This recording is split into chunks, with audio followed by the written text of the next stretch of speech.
What's up, folks? How you doing? This person in this picture is Ron DeSantis. He's the governor of Florida currently. He just won re-election. He is the darling of the Republican Party at the moment. Um, there's a big push by a lot of people to make him the front runner for the 2024 nomination for president. And I feel like we're being done a disservice because this man has skated on a lot of things that a lot of other people didn't skate on. I think he's not he's not the perfect candidate that most people think he is. A lot of people are praising him now because he trolls the left, and he says funny things, he does funny things, and it just seems kind of he seems like the guy's going to fight back. And I get that, and it is funny, but at the same time, this guy's not he's not what he seems to be. Everybody acts, like I said, everybody wants to think that he's this great guy, but this dude's a tyrant. And I'm going to show you a couple of videos that speak to what I'm talking about. And I'll go ahead and roll that now, and I'll show you, and I'll come back when in the break and talk about it more. But first, we're going to talk about the first day of the I-95 vehicle checkpoints. First of all, take a look.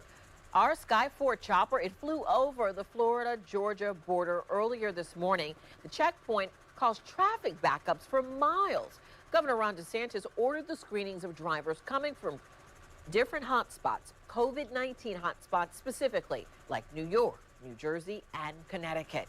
All cars traveling south will have to be screened right here. You can see this line of cars. That's where they're being screened, and state officials are primarily looking for anyone with New York, New Jersey, Connecticut, or Louisiana license plates. If you're from any of the northeastern hotspots, not as much. Drivers from those states are directed to a different area of the parking lot and asked to fill out these forms with their travel and contact information. Last week, Governor Ron DeSantis issued an executive order requiring people who come to Florida from airports in those states to self-quarantine for 14 days. Now he's requiring the same for drivers. Florida Highway Patrol and other local agencies are enforcing checkpoints for visitors entering the state on I-10, I-95, and I-75.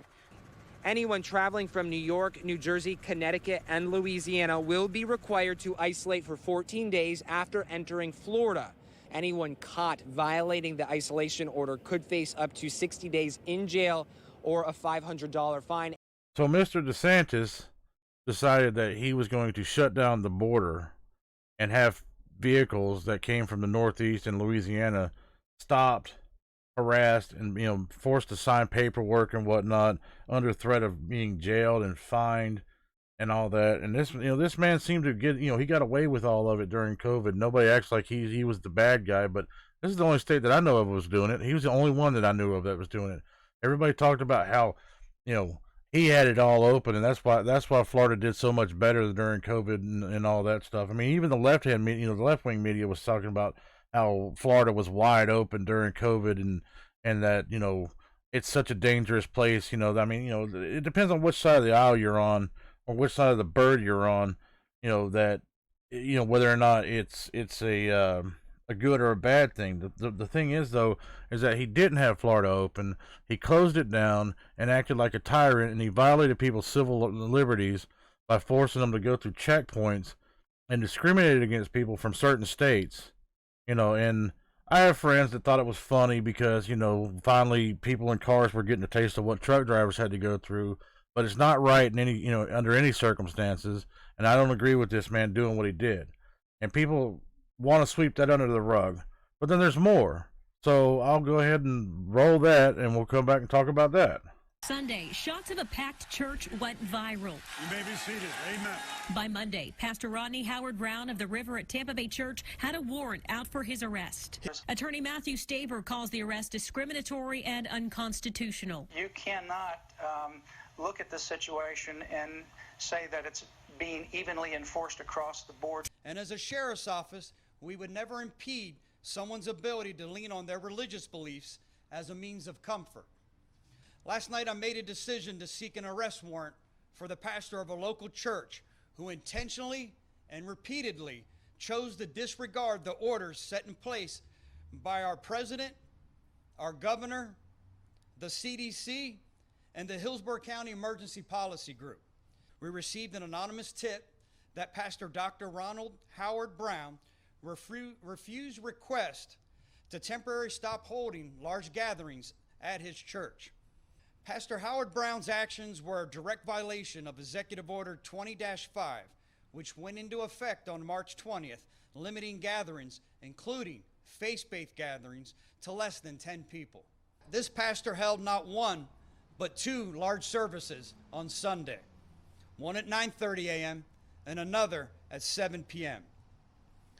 Because of the reckless disregard of public safety, and after repeated requests and warnings, I worked with our state attorney, Andrew Warren, to obtain a warrant for unlawful assembly and violation of public health emergency rules, both which are second-degree misdemeanors. Again, our goal here is not to stop anyone from worshiping. So during COVID, Mr. DeSantis had his executive orders and whatnot, and the CDC and the president and all that. You know, they did all this stuff, and you know, we're arresting pastors for holding church. That is the pure essence of the First Amendment. Just like redressing your government, freedom of religion is one of the 5 keys of the First Amendment. And yet, this son of a bitch just trampled all over it. Going to arrest somebody. He had the power to stop it, but no, it was, he was advised of it. I promise you, it was a big deal, but it should have never happened. Nobody should go to jail for practicing their religion, unless the practice of your religion violates, things like murder and things like that. We shouldn't have sacrifices and stuff like that. I think we're all on board with that. But just gathering and worshiping together, that is your First Amendment right to do so. And this man and his cronies decided to throw people in jail for that and charge them with crimes. Where's the crime? So that's all I got to say about it. You might hate me or whatever, you might think I'm ridiculous, but while we're sitting there trying to pump him up and act like he's so great and he's the second coming of Reagan and whatnot, just remember what he did during COVID. Don't forget these things. Just like Dan Crenshaw was a snake in the grass, this guy's a snake in the grass too. So don't forget that while you're thinking about who you're going to vote for and whatnot. Everybody's trying to tear down Trump right now to try to build him up, but I mean, who's better, who's worse? I don't know. That's up to you to decide, but I just want to make sure that people remember who this man really is.